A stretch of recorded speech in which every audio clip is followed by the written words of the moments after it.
ناظرین السلام علیکم۔ میرے حمل کو اب 13واں مہینہ ہو چکا تھا۔ میری ساس اور شوہر مجھے ڈاکٹر کے پاس لے جانے سے ڈرتے تھے، جبکہ میری طبیعت دن بدن خراب ہوتی جا رہی تھی۔ شوہر چپکے سے مجھے حکیم کے پاس لے جاتا اور حکیم کہتا ابھی ٹائم ہے۔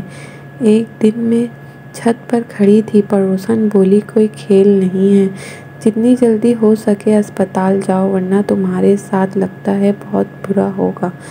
میں یہ سنتے ہی پریشان ہو گئی اور چپکے سے اسپتال چلی گئی۔ میری روح کانپ گئی جب مجھے چیک اپ کرتے ڈاکٹر نے چیخ چیخ کر سبھی ڈاکٹروں اور نرسوں کو اکٹھا کر لیا اور بتایا کہ میرا نام ماریا ہے۔ میں بہت ہی خوبصورت لڑکی تھی۔ میری خوبصورتی دیکھ کر میری ساس مجھے بیاہ کر لے آئی تھی۔ ان کا ایک ہی بیٹا تھا، لیکن ان کے پاس 7 بیٹیاں تھیں، جن میں صرف 3 بیٹیوں کی انہوں نے شادی کی ہوئی تھی۔ میں ایسے گھر میں بالکل نہیں جانا چاہتی تھی جس گھر میں میری 7 نندیں پہلے سے ہی ہیں، لیکن اور کوئی چارہ بھی نہیں تھا، کیونکہ میرے پاپا نے میرے ہونے والے سسر کے ساتھ بزنس شروع کر رکھا تھا اور ان دنوں ان کو نقصان ہو گیا تھا۔ اب وہ یا تو ایک دوسرے سے رشتہ بنا لیتے ورنہ بہت بڑی دشمنی ہو جاتی اور ہم لوگ زیادہ مشکل میں پڑ جاتے۔ میرے پاپا نے کہا اگر تم مجھے زندہ دیکھنا چاہتی ہو تو میری پیاری بیٹی تم ان کے بیٹے سے شادی کر لو، رشتہ داری ہو جائے گی، یہ ہم سے پیسوں کی مانگ نہیں کریں گے ورنہ یہ ہمیں عدالت تک لے جا سکتے ہیں۔ میں نے کہا ایسے گھر میں میری کیا عزت ہوگی؟ میرے پاپا نے کہا عورت کی ویسے بھی سسرال میں عزت نہیں ہوتی، اپنے شوہر پر قابو کرنا اور اس کو میٹھی میٹھی باتوں میں الجھا لینا اور بعد میں اس گھر سے الگ ہو جانا جبکہ یہ سب اتنا آسان نہیں تھا کیونکہ وہ اکلوتا بیٹا تھا۔ اس کا نام حسان تھا۔ میرے پاپا نے اپنی جان بچانے کے لیے میری شادی کروا دی۔ ہم لوگ شہر میں تو رہتے تھے لیکن وہ گاؤں میں رہتے تھے۔ جب میری شادی ہوئی تو شادی والے دن میری ساس بس یہی کہہ رہی تھی مجھے تو جلد پوتا یا پوتی کی شکل دکھا دو تاکہ میرے گھر میں رونق لگی رہے تو اچھا ہوگا۔ میری ساس کو بچے پیدا کرنے کا بہت شوق تھا۔ انہیں دیکھ کر ایسا لگتا تھا شاید بیٹے کے انتظار میں اتنی بیٹیاں پیدا کی، لیکن ایسی کوئی بات نہیں تھی۔ اصل میں ان کو بچے بہت پسند تھے، اس لیے انہوں نے اتنے سارے بچے پیدا کیے تھے۔ جیسا میں نے سوچا تھا ویسا میرے ساتھ اس گھر میں کچھ بھی نہیں ہو رہا تھا۔ میرے ساتھ کوئی برا سلوک نہیں کیا جا رہا تھا، بس ویسے ہی ہو رہا تھا جیسا بہو کے ساتھ ہوتا ہے۔ پہلے ہی دن سے بچوں کی باتیں شروع ہو گئیں۔ شادی ہو گئی تو جلد از جلد بچہ پیدا ہونا چاہیے، لیکن پہلا مہینہ بیت گیا۔ میری ساس نے تبھی سے عجیب سا منہ بنا لیا۔ میں حیران رہ گئی کہ رات کے ٹائم وہ میرے شوہر سے کہہ رہی تھی کل اس کو ڈاکٹر کے پاس لے جانا، اس کو بچہ کیوں نہیں ٹھہر رہا؟ مجھے ابھی آئے تو صرف 1 مہینہ ہی ہوا تھا۔ آخر یہ کیسے لوگ تھے؟ کیا مجھے صرف بچہ پیدا کروانے کے لیے ہی یہاں لائے تھے؟ میں نے اپنے شوہر سے تو کہا اس نے کہا جو امی کہیں وہی ہوگا، تمہیں زیادہ بولنے کی ضرورت نہیں۔ میں بہت پریشان رہتی تھی۔ میری شادی کو اب 7 مہینے بیت گئے لیکن ابھی تک بچہ نہیں ٹھہرا تھا۔ ان 7 مہینوں میں میری ساس نے اتنا شور مچا دیا ایسا لگتا تھا 7 مہینے نہیں بلکہ 7 سال ہو گئے۔ جب مجھے ڈاکٹر کے پاس لے گئی تو ڈاکٹر نے کہا 1 سال تک اگر حمل نہ ٹھہرا تب جا کے آپ اس مسئلے کے حل کو نکالیں گے۔ ابھی تو کچھ مہینے ہی ہوئے ہیں، یہ تو پریشانی کی کوئی بات نہیں۔ میری ساس نے کہا یہ ماں نہیں بن سکتی ہے یا نہیں؟ آپ مجھے پتہ کر کے بتائیں۔ ڈاکٹر نے مجھے اچھی طرح سے جانچ کر دیکھا اور اس نے کہا یہ ماں بن سکتی ہے، آپ پریشان نہیں ہوں۔ جبکہ اس نے میرا چیک اپ بھی نہیں کیا تھا، بس مجھے ایک سائڈ میں لے گئی اور اس نے مجھے کہا کہ تمہاری ساس بہت ہی زیادہ فالتو عورت لگتی ہے، ان کو یہی کہہ دیتی ہوں کہ سب کچھ ٹھیک ہے۔ میں نے پوچھا کہ سب کچھ ٹھیک نہیں ہے کیا؟ تو انہوں نے کہا تھوڑا مسئلہ ہے لیکن ٹائم کے ساتھ ساتھ سب ٹھیک ہو جائے گا، اگر ان کو بتا دیا تو تمہارا گھر برباد ہو جائے گا۔ میں نے کہا آپ بہت اچھی ڈاکٹر ہیں۔ اس نے کہا میں ایسے کیسز روز دیکھتی رہتی ہوں، اس لیے مجھے پتا ہے کہ کس ٹائم کیا بولنا ہے۔ وہ ڈاکٹر بہت اچھی تھی، میں نے کہا اگر مجھے ان مہینوں میں حمل نہیں ٹھہرا تو آپ کے پاس ہی آؤں گی۔ اس نے کہا ٹھیک ہے، میں اسی اسپتال میں ملوں گی اور 24 گھنٹے میرا اسپتال کھلا رہتا ہے۔ اگر میں کبھی یہاں نہیں ہوئی تو جلد مجھے فون کر کے بلا لینا۔ اس ڈاکٹر کا نام صبا میڈم تھا۔ مجھے یہ ڈاکٹر بہت اچھی لگی، لیکن ابھی میرے یہاں خوشخبری نہیں تھی۔ ڈاکٹر نے کہا تھوڑا مسئلہ ہے لیکن زیادہ نہیں۔ اس طرح 4-5 مہینے بیت گئے اور میری ساس نے سب کو کہنا شروع کر دیا کہ میری بہو تو بانجھ ہے۔ جب محلے کی عورتیں بھی آتی تو اس سے بھی یہی کہتی، کسی شادی میں جاتی وہاں پر بھی یہی گاتی رہتی، میری بہو بچہ پیدا نہیں کر سکتی، وہ بانجھ ہے، ایسے ہی اٹھا کر لے آئی ہوں، میرے بیٹے کی زندگی برباد ہو گئی ہے۔ میرے لیے یہ سب کچھ برداشت کرنا بہت مشکل تھا۔ مجھے سمجھ نہیں آتی تھی کہ کہاں جاؤں۔ ساس کے سامنے کوئی بات نہیں کرتی تو کہتی کیسے زبان چلا رہی ہے۔ آج کل کی لڑکیوں کو تو سب کچھ پتہ ہوتا ہے، جن باتوں کا ہمیں شادی کے بعد پتہ چلا تھا ان کو تو پہلے ہی پتہ چل جاتا ہے۔ میں بار بار اپنے شوہر اور ساس کو یہی کہتی تھی کہ مجھے کوئی مسئلہ نہیں، سب کچھ ٹائم سے ٹھیک ہو جائے گا، اللہ پاک نے بس ہمیں آزمائش میں ڈالا ہے اور ہمیں اس آزمائش کا صبر بھی ضرور دے گا۔ ہماری شادی کی جب سالگرہ ہوئی تو میرے پیٹ میں 2 مہینے کا بچہ تھا۔ 1 سال کے اندر ہی میں اب حاملہ ہو گئی تھی۔ یہ تو خدا کا شکر تھا میری عمر زیادہ نہیں تھی، ورنہ اس بات پر بھی مجھے طعنے سننے کو مل جاتے۔ میرا شوہر تو کچھ بھی نہیں بولتا، بس چپ چاپ بیٹھا رہتا، جو اس کی ماں کہتی وہی کرتا۔ میں بہت پریشان تھی۔ پھر ایک دن میری طبیعت زیادہ ہی خراب ہو گئی۔ مجھے ڈاکٹر کے پاس لے کر گئے تو ڈاکٹر نے کہا کہ تم ماں بننے والی ہو۔ تب کہیں جا کر سب کو سکون آیا۔ میری ساس کو تو اب بہت خوش ہونا چاہیے تھا، لیکن ان کے چہرے پر پریشانی تھی، کیونکہ وہ پورے خاندان میں مجھے بانجھ مشہور کر چکی تھی اور اب سارے خاندان والے کہتے تھے آپ تو کہتی تھی آپ کی بہو کبھی بچہ پیدا نہیں کر سکتی، پھر یہ کیسے ہو گیا۔ میں بھی چپ ہو گئی۔ آخرکار خدا نے میری سن لی۔ اب مجھے بولنا نہیں چاہیے تھا، میرے ساتھ تو خدا نے انصاف کر دیا۔ میں ماں بننے والی تھی۔ جتنا میری ساس کو پوتا پوتی دیکھنے کا شوق تھا، مجھے گلے لگا کر اتنا ہی میرا خیال بھی کیا جائے، لیکن میرا بالکل بھی خیال نہیں کیا گیا۔ میرے لیے کاموں کے ڈھیر رکھے گئے، میرے لیے کوئی اچھی چیز نہ لائی جاتی۔ شوہر کو کچھ کہتی تو کہتا امی سے پوچھ کر لے آؤں گا۔ جب امی سے بات کرتا تو وہ کہتی کوئی ضرورت نہیں، ہم نے کون سا پھل کھائے تھے۔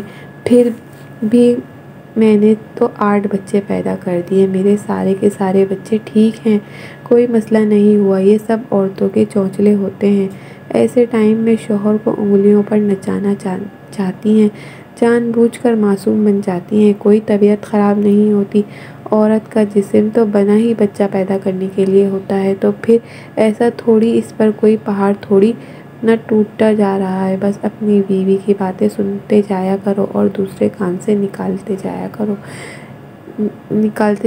زیادہ سر پر چڑھایا تو پچھتاؤ گے۔ مجھے اپنی ساس کی باتیں سن کر بہت زیادہ برا لگا تھا۔ اس حالت میں ہر 2 منٹ بعد میری طبیعت خراب ہو جاتی، کیونکہ میرا پہلا بچہ تھا۔ میں جب اپنے شوہر سے کہتی تو میرا شوہر کہتا میری ماں کے ساتھ تو ایسا نہیں ہوا، تمہارے ساتھ کیوں ہو رہا ہے۔ لیکن ایک دن میری نند آئی اور وہ بھی ماں بننے والی تھی۔ اس نے کہا امی پیٹ میں درد ہو رہا ہے، تو میری ساس نے جلدی سے کہا کہ ہاں ایسے ٹائم میں درد ہوتا ہے، تم پھل کھایا کرو۔ میں حیران رہ گئی، اس کی دفعہ تو ساری باتیں یاد تھی کہ اس حالت میں درد بھی ہوتا ہے، آرام بھی کرنا ہوتا ہے، پھل بھی کھانے ہوتے ہیں، دودھ بھی پینا ہوتا ہے۔ جبکہ اگر کوئی ایسی بات کرتی تو وہ کہتی کہ نہیں کچھ نہیں ہوتا، تمہاری صحت تو اچھی ہے۔ میں تو ان کو بیماری بتاتی تو کہتی تم دبلی پتلی ہو، اچھی بھلی ہو، تمہارا آرام سے بچہ پیدا ہو جائے گا۔ میرا پیٹ بھی زیادہ نکلا ہوا تھا، بہت ہی زیادہ پیٹ نکلا ہوا تھا، اتنا تو میں نے کسی کا بھی پیٹ نکلا ہوا نہیں دیکھا۔ لیکن میری ساس کہتی تھی پہلا بچہ ہے، پیٹ تو نکلتا ہے، کیونکہ انسان کی چمڑی تھوڑی موٹی ہوتی ہے۔ لیکن میرے نہ جانے کیا مسئلہ تھا، میرا پیٹ بہت زیادہ ہی نکلا ہوا تھا، اس لیے میری ساس کہتی تھی اتنا بڑا پیٹ نکلا ہے تو تو ہمارا بچہ بہت تندرست اور صحت مند ہوگا، زیادہ الٹی سیدھی باتیں کرنے کی ضرورت نہیں۔ مجھے درد ہو رہا تھا، میری ساس کہتی ہونے دو، کوئی مسئلہ نہیں۔ مجھے بھی بہت زیادہ درد تھا۔ ایک دفعہ میری امی کی کال آئی تو میں نے ان کو بتا دیا۔ امی نے کہا اتنا درد تھوڑی نہ ہوتا ہے، جاؤ ڈاکٹر کے پاس۔ ان کو کیا کہتی کہ مجھے ڈاکٹر کے پاس نہیں لے کر جا رہے، وہ لوگ مجھے یہاں چھوڑ کر بھول گئے کیونکہ وہ لوگ ان کے قرض دار تھے، اس لیے یہاں پر نہیں آتے تھے۔ اگر آتے تو کوئی بات کر دیتے، اس لیے انہوں نے یہاں آنا ہی چھوڑ دیا تھا۔ صرف مجھے فون کر لیتے تھے، ان لوگوں کو بھی کچھ نہیں کہتے تھے ہماری بیٹی کا خیال رکھیے۔ ایسا کچھ بھی نہیں تھا۔ میری زندگی تو جیسے جہنم بن کر رہ گئی تھی، لیکن اب مجھے اپنے بچے کی فکر تھی تو میں جیسے تیسے اپنی زندگی گزار رہی تھی، لیکن مجھے اپنے ہونے والے بچے کی بہت ٹینشن تھی۔ انہوں نے میرے ہونے والے بچے کے لیے کپڑے بھی نہیں بنوائے تھے۔ کہنے لگے ہم نے بہت لوگوں کو بہت کچھ دیا ہے، جب ہمارا بچہ ہوگا تو وہ بھی دے جائیں گے، لیکن یہ نہیں سوچا جب تک وہ لوگ آئیں گے تب تک بچے کو کیا پہنائیں گے۔ کیا میں اپنے بچے کو چادر میں لپیٹ کر رکھوں گی؟ اپنے شوہر سے بات کرتی تو اس کے کان میں چوں بھی نہیں رینگتی تھی۔ مجھے ایک دفعہ بھی ڈاکٹر کے پاس نہیں لے کر گئے۔ کہنے لگے کہ بچہ جب کوئی مسئلہ نہیں تو ڈاکٹر کے پاس جانے کی کیا ضرورت۔ اب جب کہ مجھے اتنا تو پتہ ہی تھا کہ ایک دفعہ ڈاکٹر کے پاس جانا ضروری ہے، پتہ تو چلے اندر سارا ٹھیک ٹھاک ہے ابھی یا نہیں۔ تو میں بہت پریشان رہتی، تھوڑا سا بھی درد ہوتا تھا تو پریشانی ہو جاتی تھی، پتہ نہیں میرے بچے کے ساتھ کہیں کوئی مسئلہ تو نہیں ہو رہا۔ اسی طرح دن گزرتے جا رہے تھے۔ جب 9واں مہینہ شروع ہوا تو میں نے خدا کا شکر ادا کیا، اب تھوڑے ہی دن رہ گئے تھے، اب تو مجھے ڈاکٹر کے پاس لے جائیں گے اور سارا کچھ ٹھیک ہو جائے گا۔ لیکن مجھے ابھی بھی ڈاکٹر کے پاس نہیں لے کر جا رہے تھے۔ لگتا تھا مجھے تب بھی لے کر جائیں گے جب مجھے درد شروع ہو جائیں گے، لیکن میرا درد شروع نہیں ہو رہا تھا۔ میرے گھر پر جب محلے سے عورتیں آئی تھیں تو میری ساس کہتی تھی میں تو اپنی بہو کا بہت زیادہ خیال رکھ رہی ہوں، اسے کھانے سے لے کر سب چیزیں دے رہی ہوں۔ پھل تو ویسے ہی گھر میں ختم ہی نہیں ہوتے، لیکن صرف ان کی اپنی بیٹیوں کے لیے ہوتے تھے۔ مجھے تو ایک چیز بھی کھانے کو نہیں ملتی تھی۔ ایک دن میں نے غلطی سے آڑو کھا لیا، میری چھوٹی نند نے شور مچا دیا، میں نے اپنے لیے رکھا تھا۔ آپ نے کیوں کھایا؟ ایک آڑو کے پیچھے اس نے مجھے گھر میں بہت ڈانٹا تھا۔ میں نے اپنی ساس کو کہا میرے 9 مہینے میں سے دن اوپر ہو گئے، مجھے ڈاکٹر کے پاس لے جائیں۔ میری ساس نے کہا تم آج کل کی لڑکی ہو، تمہیں اپنا دن یاد نہیں رہتا، کوئی بھی دن اوپر نہیں ہوئے، دن اوپر چڑھتے تو ابھی تک درد ہو جاتا۔ درد نہیں ہو رہا اس کا مطلب ابھی دن پورے نہیں ہوئے ہیں۔ میں نے کہا مجھے ویسے بہت درد ہو رہا ہے۔ انہوں نے کہا نہیں، ابھی تمہارا ٹائم نہیں آیا، جب ٹائم آئے گا تو خود ہی پتہ چل جائے گا۔ دن اوپر سے اوپر ہوتے جا رہے تھے۔ جب میں نے زیادہ شور مچا ڈالا مجھے لے کر جائیں تو میرا شوہر مجھے حکیم کے پاس لے کر گیا تو انہوں نے کہا کہ ابھی ڈیلیوری میں ٹائم ہے۔ میرے شوہر کا دوست جو کہ حکیم تھا، ان کا خاندانی حکیم تھا، ان کا پرانا جاننے والا تھا، جب حکیم نے کہا ٹائم ہے تو یہ لوگ سب مجھے کہنے لگے دیکھو ابھی ٹائم ہے نا، نہ جانے تمہیں کس بات کی جلدی پڑی ہے۔ پہلی ماں دیکھی ہے جو چاہتی ہے کہ بس بچہ جلدی پیدا کر کے جان چھڑا لیں، آخر یہ کس کی بے وقوفانہ باتیں تھیں۔ اب بچہ پیدا کرنے کے لیے میری جان چھوٹ جاتی، کیا مجھے بچے کو سنبھالنا نہیں پڑتا؟ ان لوگوں نے تو کچھ نہیں کرنا تھا، یہ لوگ مجھے ہر طرح سے طنز کر رہے تھے، مجھے سمجھ نہیں آتا تھا کیا کروں، میرا پیٹ زیادہ بڑھتا ہی چلا جا رہا تھا۔ ایک دفعہ میں چھت پر کھڑی تھی کیونکہ میرا دل بہت گھبرا رہا تھا۔ سامنے والی پڑوسن نے مجھے دیکھا اور یوں تو میری ساس کی جاننے والی تھی، لیکن مجھے دیکھ کر ہمیشہ سے ترستی نظروں سے دیکھتی رہتی تھی۔ اس نے مجھے دور سے اشارہ کیا۔ جب میں تھوڑا سا قریب گئی تو اس نے کہا یہ آپ نے کیا حال بنا رکھا ہے؟ میں نے کہا میری پریگننسی کو اب 13واں مہینہ شروع ہو گیا۔ اس نے کانوں سے ہاتھ لگا لیا۔ اس نے کہا کیسی باتیں کر رہی ہو، خدارا تم اپنے کرم بنائے رکھو، ابھی تک ٹھیک ہو، جلدی سے ڈاکٹر کے پاس جاؤ، اتنی دیر کرنا اچھی بات نہیں، یہ غلط بات ہے، تمہارے گھر والوں کو کوئی پرواہ نہیں؟ میں نے کہا تم جانتی تو ہو ان لوگوں کو۔ اس نے کہا کہ ہاں میں ان لوگوں کو اچھے سے جانتی ہوں، لیکن اب تو تم ماں ہو، تمہیں خود اپنی اولاد کے لیے لڑنا ہے، یہ سب تم کیا کر رہی ہو؟ کسی بھی طرح ڈاکٹر کے پاس جاؤ، اگر درد نہیں ہو رہا تمہارا آپریشن کر دیں گے، یہ نہ تو بہت دیر ہو جائے گی۔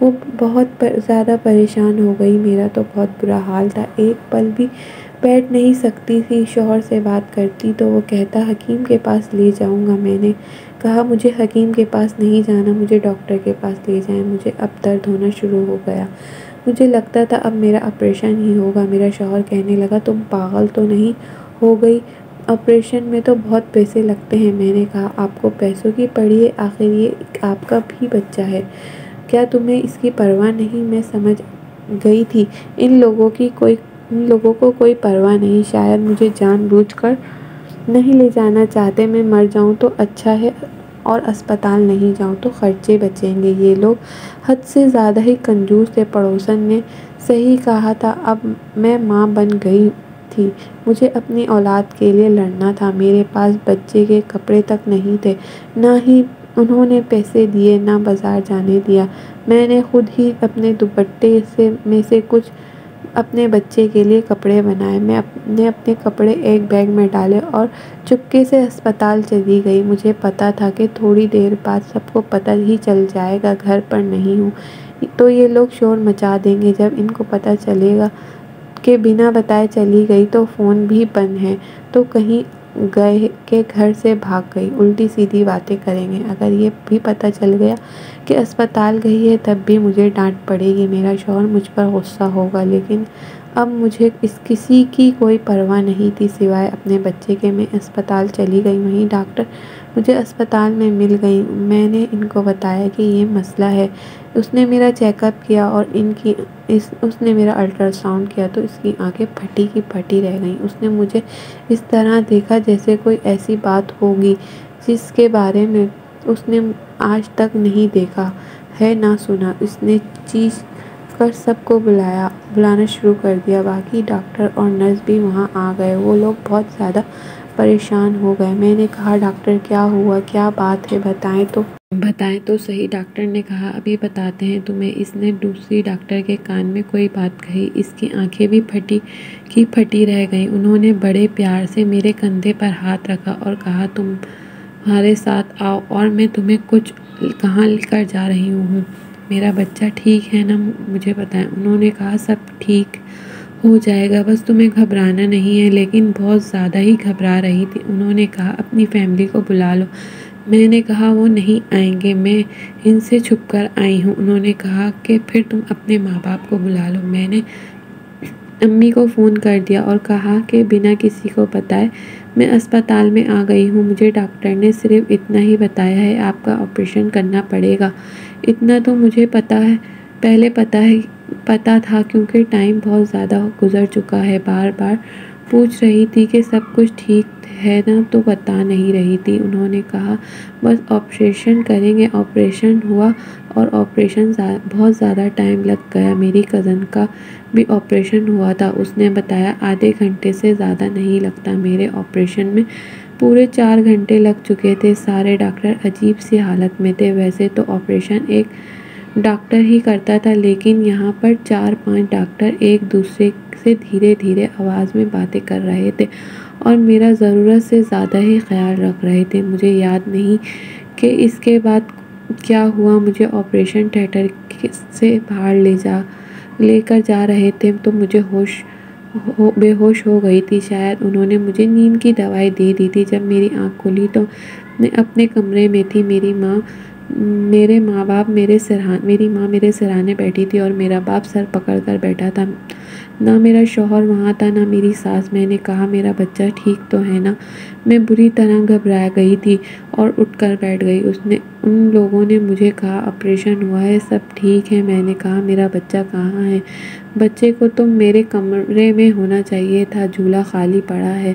پڑا تھا۔ میرا بچہ بہت زیادہ پریشان تھی۔ مجھے لگا کہ میرا بچہ اس دنیا سے چلا گیا کیونکہ میں نے اسپتال آنے میں بہت دیر کر دی تھی۔ میرے ماں باپ بھی بہت پریشان تھے، لیکن اصل یہ بات نہیں تھی۔ ڈاکٹر یہاں پر آئی، اس نے مجھے بتایا۔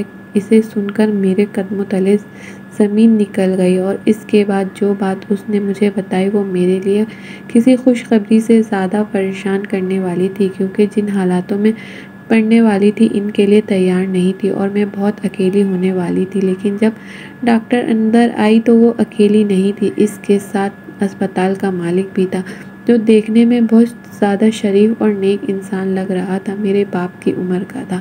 اس نے سفید کپڑے پہنے ہوئے تھے، اس کی داڑھی بھی سفید تھی۔ ڈاکٹر نے میرا چیک اپ کیا اور پوچھنے لگی، تم ٹھیک ہو؟ درد تو نہیں ہو رہا؟ میں نے کہا، میرا بچہ کہاں ہے؟ میرا بچہ کہاں ہے؟ میں بار بار ایک ہی سوال کر رہی تھی۔ وہ ڈاکٹر میرے سوال کا جواب نہیں دے رہے تھے۔ انہوں نے میرا تعارف اس بوڑھے شخص سے کروایا۔ انہوں نے کہا، ہمارا اسپتال ان کی وجہ سے چلتا ہے۔ اسپتال میں کچھ چیزیں بہت مہنگی ہوتی ہیں، لیکن غریبوں کے لیے مفت میں، کیونکہ اسپتال کے مالک بہت اچھے ہیں۔ میرا دل بری طرح سے گھبرا رہا تھا۔ میرا دل کر رہا تھا کہ میں چل کر پوچھوں، آخر میرا بچہ کہاں ہے؟ انہوں نے کہا، آپ کی وجہ سے ہمارے اسپتال میں ایک عجیب و غریب واقعہ ہوا جو آج سے پہلے نہیں ہوا۔ اس واقعے کو جاننے کے بعد ہمارا اسپتال بہت مشہور ہو جائے گا۔ تھوڑی دیر بعد ہی ہم میڈیا والوں کو بلائیں گے، شاید آپ کا انٹرویو بھی ہوگا۔ آپ کی اجازت ہو تو۔ اتنے میں میرا شوہر بھی وہاں پر آ گیا اور ساتھ میری ساس بھی آ گئی۔ انہوں نے کہا، اچھا تو تم یہاں پر ہو، ہم کب سے تم کو ڈھونڈ رہے تھے۔ ماں باپ کو انہوں نے طعنہ مارنا شروع کر دیا کہ اب آپ کی بیٹی کو ہم طلاق دے دیں گے۔ جو عورت گھر سے بھاگ جائے ہم اسے واپس نہیں لاتے۔ اب پوری رات بیت چکی تھی، پتہ نہیں رات اس نے کہاں گزاری ہے۔ میرے شوہر کے منہ پہ جو بات آ رہی تھی بولے جا رہا تھا۔ میرے ماں باپ نے کہا، دیکھ نہیں رہے ہو کہ اسپتال میں رات گزاری ہے؟ کس طرح کے آدمی ہو؟ پھر میرے شوہر نے کہا، میں آپ کی بیٹی کے ساتھ نہیں رہ سکتا، اس کو طلاق دے دوں گا۔ میں حیران رہ گئی۔ پوری رات یہاں میں موت سے لڑ رہی تھی۔ ڈاکٹر نے کہا، آپ نے جو اس لڑکی کے ساتھ کیا نا، آپ کو اس کو چھوڑ دینا چاہیے، کیونکہ آپ اس کے قابل ہو ہی نہیں۔ آپ نے ایک ساتھ کئی معصوم جانوں کو خطرے میں ڈال دیا ہے۔ یہ بات ڈاکٹر کے منہ سے نکلی تو میں حیران رہ گئی۔ ڈاکٹر نے کہا کہ ہاں، میرے یہاں ایک ساتھ 4 بچے ہوئے ہیں، جن میں 2 بیٹے اور 2 بیٹیاں ہیں۔ مجھے سمجھ نہیں آیا، یہ سچ ہو سکتا ہے؟ نہیں، میں حیران تھی اور باقی سب لوگ بھی۔ میرے شوہر بھی سن کر حیران ہو رہے تھے، میری ساس بھی۔ انہوں نے 2 منٹ ایک دوسرے کو دیکھا اور کہا، اس عورت نے ایک ساتھ 4 بچے پیدا کر دیے۔ ارے بھائی، یہ عورت ہے یا کوئی ڈائن؟ کیسے ان بچوں کی پرورش کریں گے؟ ہم کہاں سے اتنا کچھ کھلائیں گے؟ ہمارے پاس تو پیسے بھی نہیں۔ اس اسپتال کے مالک نے کہا، میں تمہارے بارے میں سب کچھ جان لیا تھا بیٹی۔ تم نے جس طرح دوپٹے کاٹ کاٹ کر کپڑے بنائے تھے، میں جانتا تھا کہ تمہارے ساتھ بہت کچھ برا ہو رہا ہے۔ مجھے پتا ہے کہ 4 بچوں کو ایک ساتھ پالنا بہت مشکل ہے، اس لیے میں اعلان کرتا ہوں کہ ان بچوں کا خرچہ اب میں اٹھاؤں گا۔ جب تک یہ بچے خود اپنے پیروں پر کھڑے ہو کر نوکری کرنے کے قابل نہ ہو جائیں، ان کی صحت، پڑھائی لکھائی، کھانے پینے، دودھ کا سب کا خرچہ میری ذمہ داری ہوگی۔ جب اس آدمی نے کہا تو میرا شوہر اور ساس جلدی سے ایک دوسرے کو دیکھ کر پھر سے آنکھوں میں باتیں کرنے لگے، اور میرے شوہر نے کہا، مجھے معاف کر دو، میں پریشان ہو گیا تھا۔ دیکھو، بات بھی تو ایسی ہے، چلو گھر چلو، خدا نے ہمیں 4 بچے دیے ہیں۔ میرے شوہر نے یہ بات کہی تو میں نے اس کا ہاتھ پیچھے جھٹک دیا۔ میں نے کہا، کوئی ضرورت نہیں میرے پاس آنے کی، ابھی تو تم مجھے طلاق دینے لگے تھے، کیونکہ تمہیں لگتا تھا کہ میں نے رات کہیں اور گزاری ہے اور ان بچوں کا خرچہ نہیں اٹھانا چاہتا۔ اب جب تمہیں پتا ہے کہ خرچہ کوئی اور اٹھانے والا ہے تو کوئی مسئلہ نہیں۔ میں اپنے ماں باپ کو کہا ہے کہ مجھے اس آدمی کے ساتھ بالکل نہیں رہنا، وہاں سے میں اپنے گھر چلی گئی تھی۔ میرے شوہر کو اپنی غلطی کا احساس ہو گیا۔ وہ بار بار گھر آتا تھا۔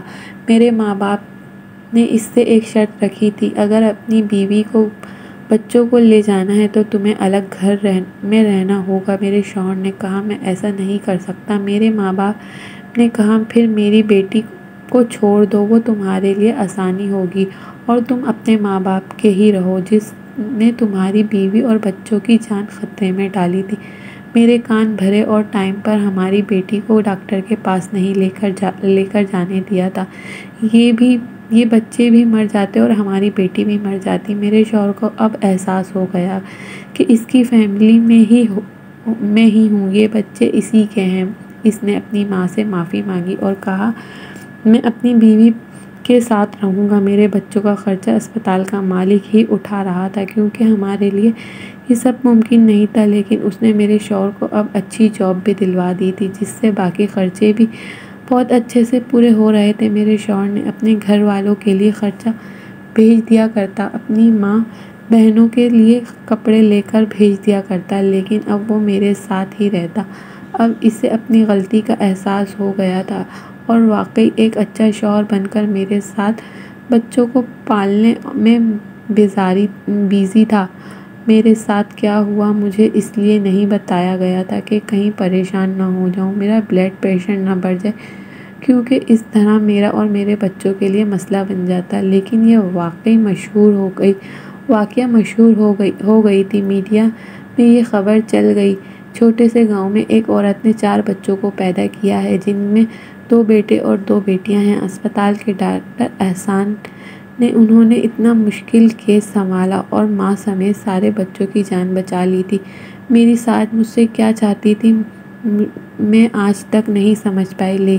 پہلے ان بچوں کی خواہش تھی لیکن بعد میں ان بچوں سے نفرت ہو گئی۔ شاید یہی سوچتی تھی کہ اگر بچہ ہو جائے گا تو ان کا بیٹا ان کو بھول جائے گا۔ خدا اگر دنیا میں کسی کو بھیجتا ہے تو اس کے لیے انتظام بھی کرتا ہے، ورنہ بچوں کو پالنا ہمارے لیے مشکل کام تھا۔ لیکن اس نیک انسان نے ساری ذمہ داری اپنے سر لے لی تھی۔ میرے بچے بہت اچھے طریقے سے پڑھ رہے تھے، ان کے لیے ہر چیز کا انتظام ہو رہا تھا۔ پیارے دوستو، یہ تھی آج کی کہانی۔ پسند آئے تو لائک اور شیئر کیجیے گا۔ ملتے ہیں کل ایک نئی دلچسپ کہانی کے ساتھ۔ اللہ حافظ۔